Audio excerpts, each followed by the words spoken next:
What was the Attic order? Why this architectural order wasn't achieved in other temples? What was the meiosis and the entasis? What was the purpose of the columns' flutes? What was the capital? What was the purpose of the distortions found in the architectural members of ancient Greek temples, like the Parthenon? In this video, I will answer these questions and I will present to you the basic characteristics of the architecture of one of the most famous and important ancient Greek temples, the Parthenon.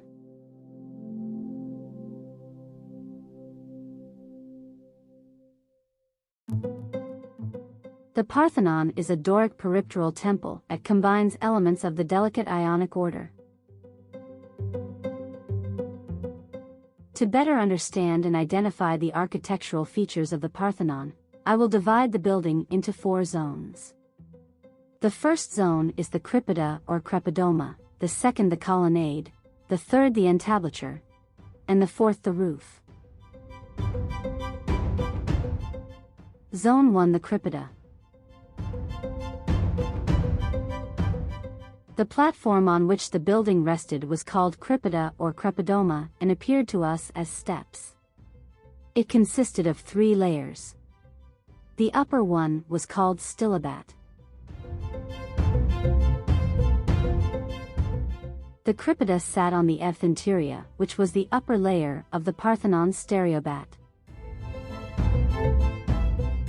The Ectinteria, along with the foundation of the building, was called stereobat. The Stylobat. The Parthenon's Stylobat had secrets not visible to the human eye. Its dimensions obey a specific ratio, more on that in another video, while in the middle of each small side appeared a 6 cm peak and in the middle of each large side an 11 cm peak. Therefore, the surface of the Stylobat wasn't flat but curvilinear. That was intended and not accidental. In fact, these distortions were designed to eliminate the illusion caused by a human eye when observing straight lines from afar. Let's see an example.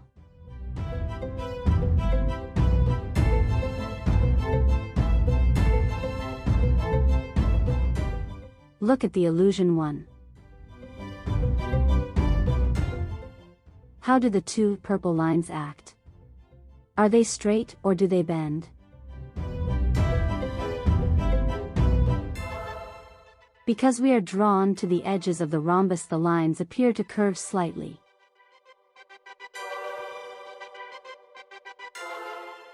So if we draw them as curves, they will look straight and more stylish. Illusion 2. Example 2 applies not only to the Stylobat of the Parthenon, but to the Crepida and other architectural members of the temple. Zone 2, the Colonnade. The columns of the temple were in Doric order. Every column presented unique features and innovations that lead to the stunning visual effect of the building and gave it its own life and a hidden harmony. The Doric column consisted of separate parts, called drums, which were not visible after completion as they were covered with a light plaster. Each column of the temple was made from Pentelic marble and was 10.43 meters high with an average diameter of 1.93 meters. The columns are comprised of 11 drums. Each drum weighed about 1.5 tons. So, the total weight of a column is estimated to have been 16.5 tons. As in all ancient Greek temples, the Parthenon's columns rested directly on the Stylobat, while the upper part ended with the capital. The capital of the Doric order consisted of the echinos, the abacus, and the coloron. It was heavier and plainer compared with the capitals of the other orders of ancient Greek architecture. The main body of the column was striated with sharp edges, flutes. The purpose of these flutes was to allow for the vertical interplay of light and shadow on the columns, which had the effect of emphasizing the column's circular shape. Their number ranged from 16 to 20. Their depth could also vary from temple to temple. In Parthenon were deeper at the top of the columns. The shape of each of the Parthenon's columns had two unique characteristics, the meiosis and the entasis. Meiosis is the narrowing of the column from the bottom up. As a result, the diameter of the highest drum was smaller than that of the first one. This meiosis followed a specific curve.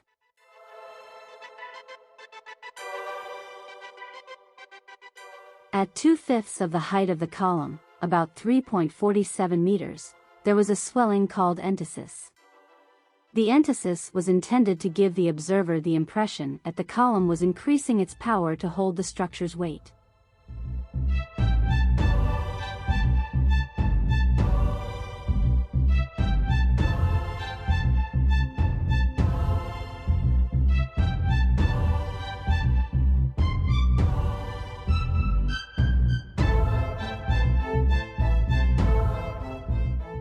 The Parthenon, as a peripteral temple, had columns all around the cella. Usually, Doric temples had 6 columns for the narrow sides and 14 for the long ones. However, the Parthenon has 8 columns on the narrow sides and 17 columns on the long. The total number of columns surrounding the walls is 46.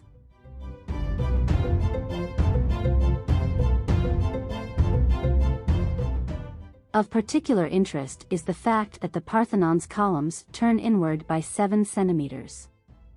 An exception is the 4 corner columns, which also rotate inward, but diagonally by about 10 centimeters. As a result, the columns are not vertical and the temple does not form a rectangular parallelepiped but a pyramidal arrangement. This architectural technique along with the meiosis is intended to give the visitor a sense that the structure is taller.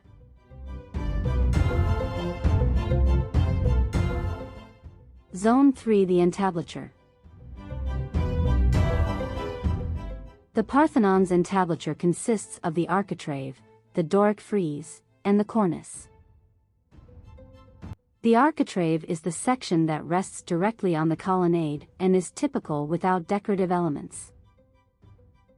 On the Doric frieze, there is a continuous alternation of triglyphs and metopes.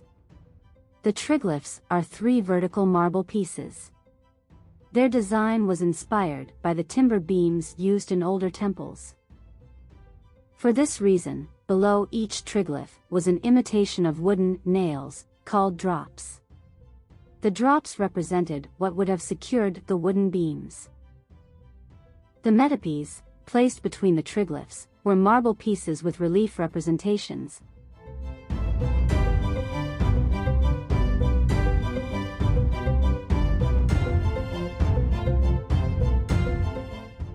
The triglyphs were painted blue, while the metopes were red.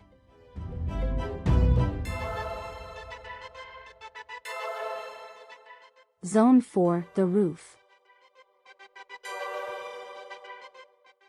The last zone consists of the Parthenon's roof with the pediments and the pedimental sculptures.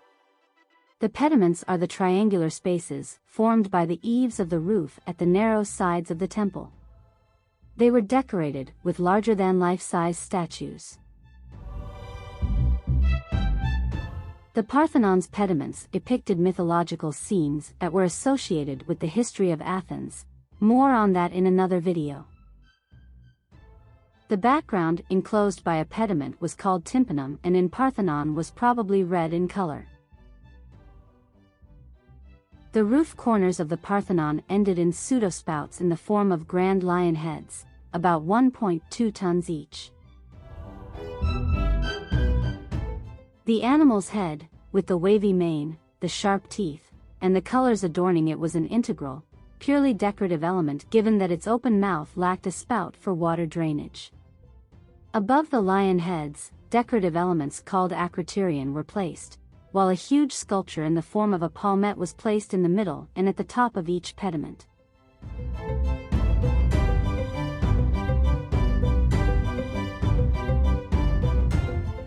The Parthenon's roof was tiled. The weight of the tiles was borne by timber beams. These were the only elements of the temple that were not made from Pentelic marble. The Parthenon tiles followed the technique of the era, which used a pan tile and a cover tile, both of Pentelic marble. On the long sides of the roof, the edges of the tiles were finished with an antefix, a vertical piece of marble that conceals their edges. On the Parthenon, the antefixes were in the form of palmettes. Parthenon had 126 antefixes decorated with adderced spirals and 13-leaved palmettes. Finally, the Phatinomata were decorative panels of the ceilings, and in the Parthenon were also marble, probably blue in color with a sun or a flower in the center. In this 360 degrees view, you are on the southeast corner of the Parthenon. Notice the ceilings, which are decorated with Phatinomata. The Ionic frieze. The architectural feature that runs around the upper part of the outer wall of the cella was the Ionic frieze. It consisted of 115 blocks 1.2 meters high made all of Pentelic marble. The total length of the frieze was 160 meters. It was richly decorated with marble reliefs.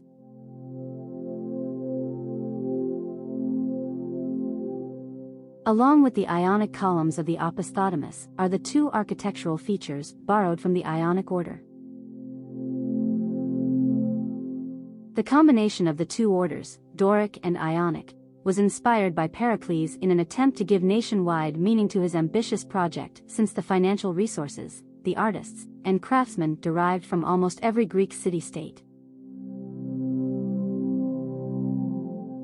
The architectural details and innovations presented in this video are largely not visible and were aimed at ensuring the building's own life with a hidden harmony.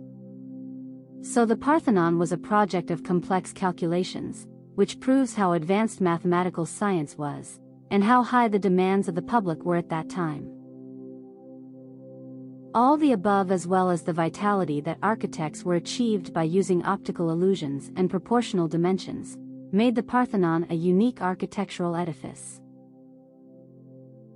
It is no coincidence that, according to several archaeologists and architects, such as Gottfried Gruben and Katharina Cervi, the architecture of the temple essentially introduced a new order, the so-called Parthenon or Attic order, which was the mature and harmonic evolution of the Doric and Ionic orders. It was the first temple to achieve this without the exaggerations of previous centuries, but with mature contrasts in architecture, decoration, and sculpture.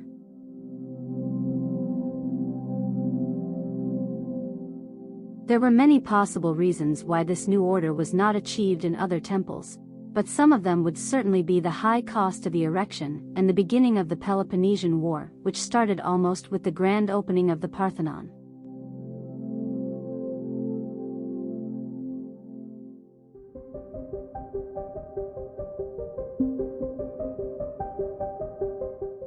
Do you know how many times the Athenians attempted to build a grand temple in the Acropolis? Have you ever wondered why the Parthenon was built at that specific location? Do you know where the entrance of the temple was and what material they used to create the architectural members of the temple? What temple near the Acropolis has many similarities to the Parthenon? This video will answer all these interesting questions. But first, let me present some general information about the most famous ancient Greek temple. The erection of the Parthenon was part of a large public investment program that was envisioned and largely implemented by Pericles. The Propylaea, the Parthenon with the Chryselephantine statue of Athena Parthenos, and the Telesterion in Elefsis are just some of the projects of his investment plan. Pericles and his vision are remembered by giving his name to the entire 5th century BC, the Golden Age of Pericles. The Athenians began the construction of the Parthenon in 447 BC and completed it in just 9 years at 438 BC. The temple was made in honor of the goddess Athena Parthenos, as she was the protector of the city of Athens. The epithet Parthenos in Greek means virgin. So the Parthenon was the temple of the virgin goddess Athena. The sculptural decorations were completed in 432 BC. The architects of the temple were two. Ictinus, who built the Temple of Apollo in Phigalia, a unique Doric peripteral temple full of innovations, and Callicrates, known for the construction of the small Ionic temple dedicated to the victorious goddess Athena, Temple of Athena Nike, at the west side of Acropolis. Some researchers believe that Callicrates was also the architect of the Erechtheion. The sculptor Phidias had responsibility for the decoration and supervision of the entire project.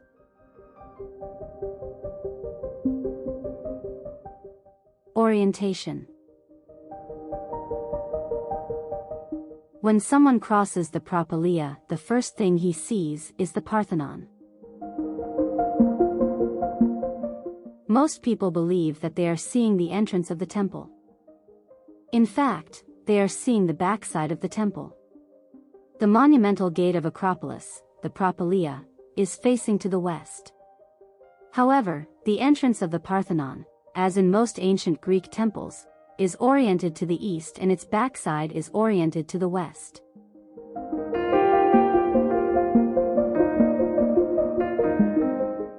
It is widely known that ancient Greek temples, with few exceptions, followed this orientation. This is not accidental. According to Plato, the sun symbolized the good, the beginning of motion, and from the east flowed all the divine powers to the world of the humans. In simple words, the ancient Greeks believed that the light coming from the east was the result of divine forces.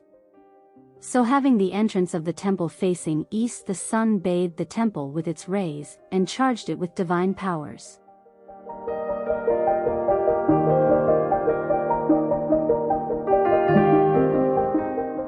The first temple to Athena Parthenos.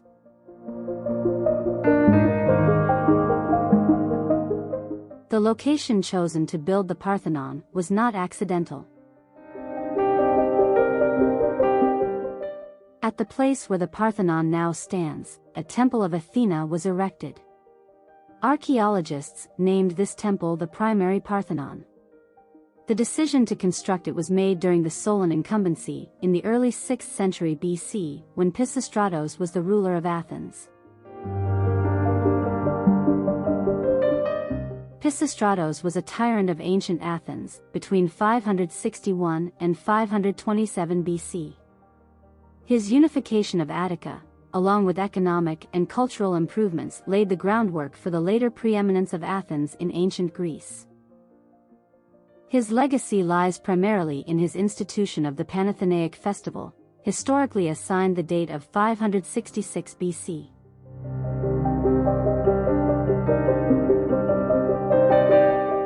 Pisistratos funded many religious and artistic programs, in order to improve the economy and spread the wealth among the citizens of Athens. In his time, the epics of Homer, Iliad and Odyssey were written, and the first large temple of the goddess Athena, the primary Parthenon, was built. It is considered to have been dedicated to Athena Parthenos, as the Parthenon was. Its other name, Hecatompedon, which means a building 100 feet long, is known from an inscription that refers to the spatial organization of the Acropolis sanctuary.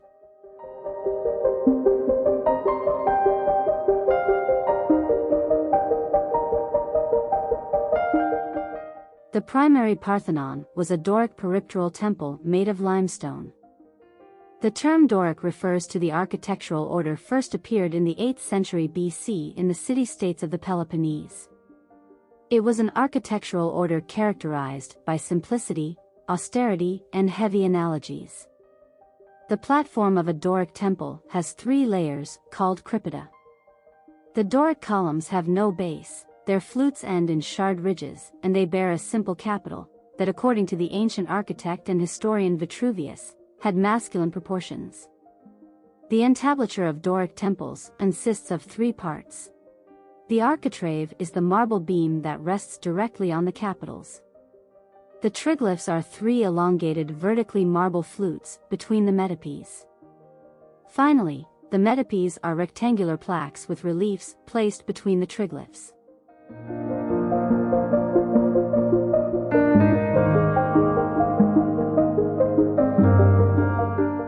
The term peripteral refers to the arrangement of the columns of the temple. A peripteral temple had columns on all 4 sides of the building, creating a 4-sided arcade that is called peristasis or peristyle.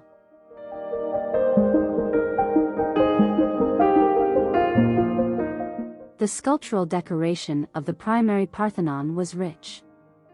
The metopes were made of marble imported from Paros, an island of the Aegean, the most important quarry in the 6th century BC. It had life-size sculptures on the triangular spaces of the roof at each narrow side.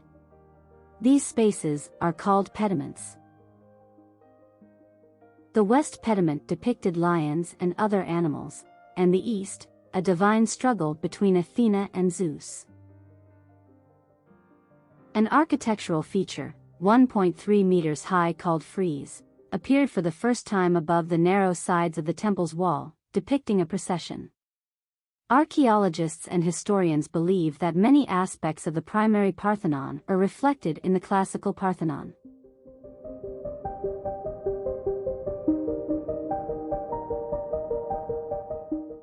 Let's discover the 3 phases up to the beginning of the construction work of the Parthenon. Phase 1, Pre-Parthenon 1. With the death of Pisistratos around 510 BC, and the establishment of democracy by Clisthenes, the construction of a new temple with dimensions 31.39 meters in width and 76.82 meters in length, began. Owing to its large size, its construction required the demolition of the primary Parthenon as well as other buildings. Only the first layers of its foundation were completed. The researchers named this unfinished temple Pre-Parthenon 1. Phase 2, Pre-Parthenon 2. After the Battle of Marathon in 490 BC, there was a change in the plans and it was decided to build a smaller temple with dimensions of 23.53 meters in width and 66.94 meters in length. Only the marble pieces from the lower layers of the walls and the lower parts of the columns were completed. The researchers named this unfinished temple Pre-Parthenon 2.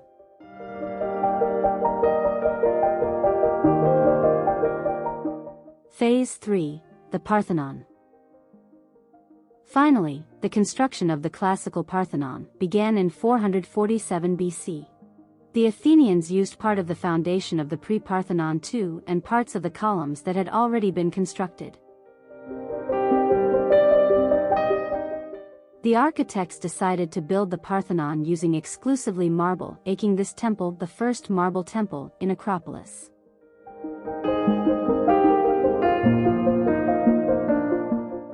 They used Pentelic marble from the Pentelicus quarry. The quality of this marble exceeded all the other known quarries, even that of Paros. The Pentelic marble is a translucent fine-grained marble having whiteness and luminance that is only found in high-quality marble. It was characterized by a soft texture that made it ideal for hand processing. In addition, the special internal structure and composition of the material along with its behavior in tension and in compression gave it unique mechanical properties.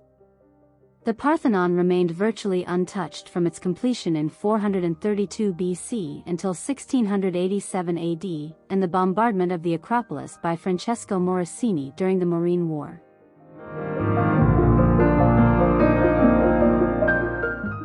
Since the first day of completion, even conquerors of the city of Athens had respected and honored the monument. One shining example arose with Alexander the Great after his victory over the Persians at the Granicus River. Alexander sent a dedicatory inscription along with 300 gold shields to adorn the architrave of the Parthenon. The holes in the architrave where the shields are hanged are still distinguishable.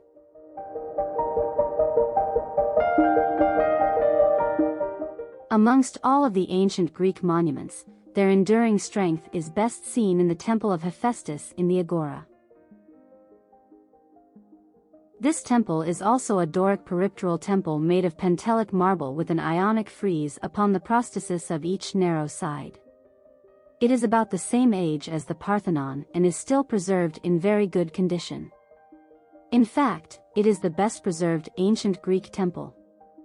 It is known as the Little Parthenon.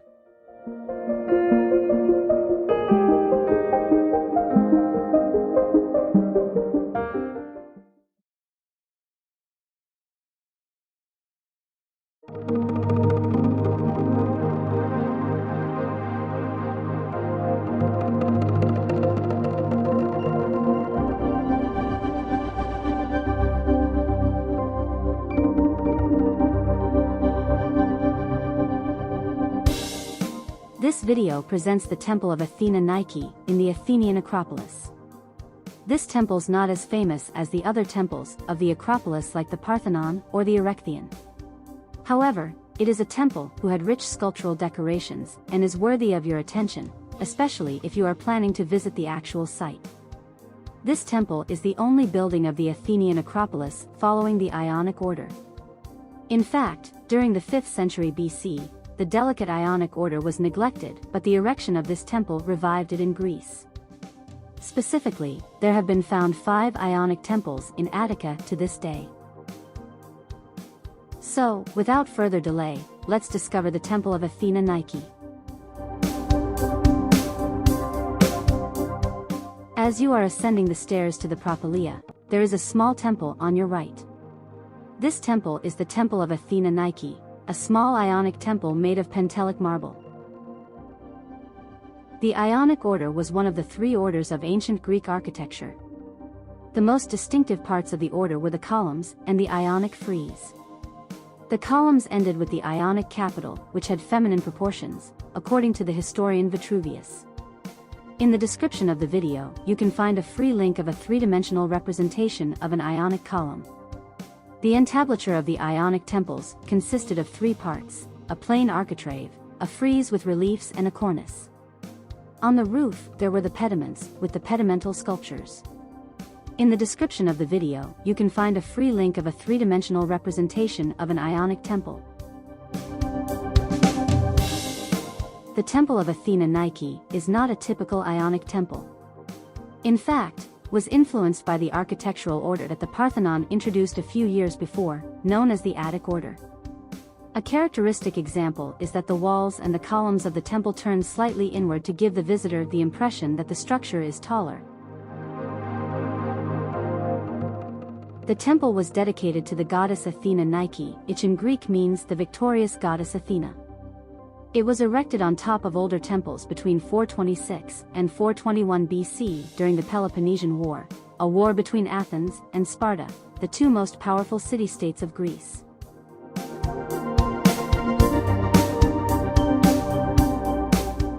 The first thing one could notice as he is walking from the west toward the monumental gate of the Acropolis, the Propylaea, is the backside of the Temple of Athena Nike.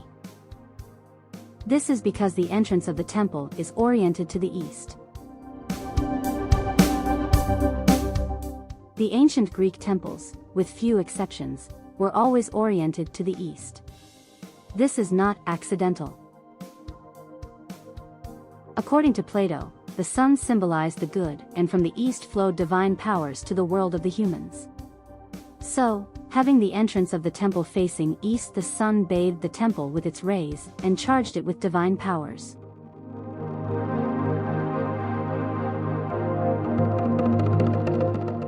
The erection of the temple seems to have a rich political background that triggered a series of conflicts between the Democratic Party and the Conservative Party in Athens. During that time, Athens was under the large public investment program of Pericles, and the statesman feared that the erection of this temple would delay his plans. As a result, Pericles didn't support the erection of this temple. According to an ancient inscription, the initial decision for the construction of the temple was made in 449 BC, after the peace treaty between Athens and Persia, known as Peace of Callias. However, the grand opening took place in 421 BC, after Pericles' death, and the Peace of Nicaeas between Athens and Sparta.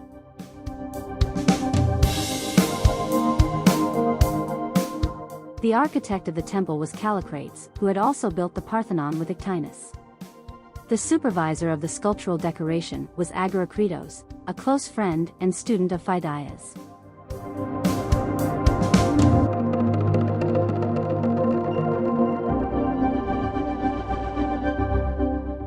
Agorakritos was an important sculptor of classical Greece, born on the island of Paros, an island of the Aegean with an important quarry.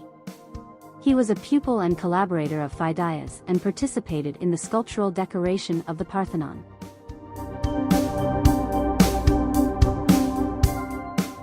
The upper part of the temple was decorated with a relief Ionic frieze depicting mythological scenes and historic battles, while the pediments were decorated with pedimental sculptures depicting also mythological scenes. After the erection of the temple, a parapet was built along the bastion's three sides for safety reasons. It had relief decorations and consisted of slabs approximately 1 meter in height, whose outer surfaces were decorated with relief scenes visible by those ascending the Acropolis.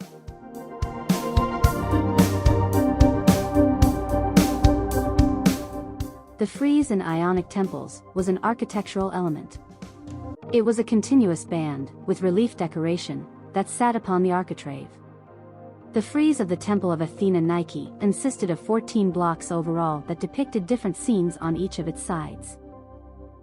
The east frieze of the Temple of Athena Nike depicts the gathering of the gods around Zeus, who sits on his throne roughly in the middle of this side.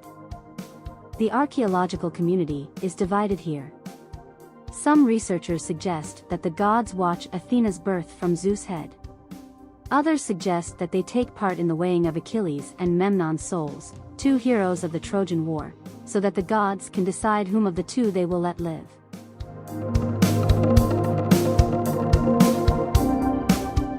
The north frieze of the temple features the war that Eurystheus declared against Athens when the city refused to turn over to him Heracles' children. The battle ended with the Athenians' triumph. Some other experts suggest that the scene depicts the Battle of Plataea and the slaughter of the Persian cavalry leader Mecisto.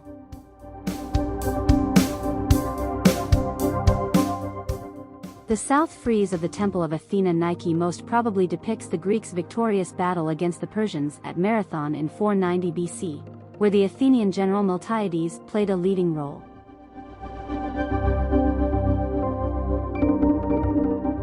There are two suggestions regarding the interpretation of the west frieze. The first is that this side depicts the battle between the Athenians and Spartans in Amphilochia in 426 BC, and the second is the battle of the Athenians and Corinthians in Megara in 458 BC. Both battles ended in the victory of the Athenians. Today 9 of the 14 blocks of the frieze are in the Acropolis Museum. One has been lost and 4 of them are in the British Museum in London after they were removed by Thomas Bruce, Lord of Elgin, in the beginning of the 19th century. The pediments in ancient Greek temples are the triangular spaces formed by the cornice of the roof on the narrow sides of the building. The pediments of ancient temples are usually decorated with sculptures. The Greek term Eitomata derives from the Greek word eitos, which means eagle. So the ancient Greeks named the pediments Eitomata, because their shape resembles an eagle with open wings. Due to the human interventions on the monument, preserved are only a few fragments from the pediments, which makes their interpretation uncertain. It has been suggested that the west pediment featured the Amazonomachy and the east the Gigantomachy. According to the myth, the Amazonomachy was the battle between prehistoric Athenians and Amazons, a tribe of warlike women from the Black Sea known for their riding and arrowing skills.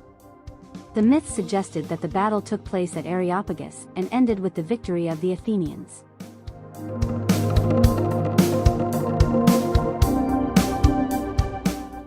The Gigantomachy was a mythical battle between the Olympian gods and the mighty giants, who did not recognize the former's rule and tried to overturn the world order. The Gigantomachy was a favorite subject of Athenians. The victory of the gods symbolized the triumph of light, stability, and order against the darkness, instability, and chaos. Around 410 BC, a marble parapet was built along the bastion's three sides for safety reasons. This parapet was decorated with carved winged Nike figures leading bulls to be sacrificed or adorn victory trophies before the seated Athena. These decorations were a celebration of the military victories of the Athenians against their enemies, either Persians or other Greeks. In 1687, the temple and the parapet of Athena Nike were striped by the Ottomans to reinforce the west side of the Acropolis against the attacks by the Venetians under the command of General Francesco Morosini. During one of the attacks, the walls of the Parthenon along with 6 columns of the south side and 8 of the north collapsed, leaving the greatest temple of classical Greece in ruin. If you want to extend your research, have a look to the description of the video for more links and sources, including a free link with a 360 degrees view of the internal space of the temple and a free link of a 3-dimensional representation of the temple created exclusively for the needs of the video.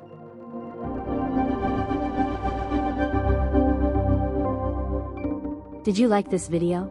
Give us a thumbs up and subscribe to support our channel.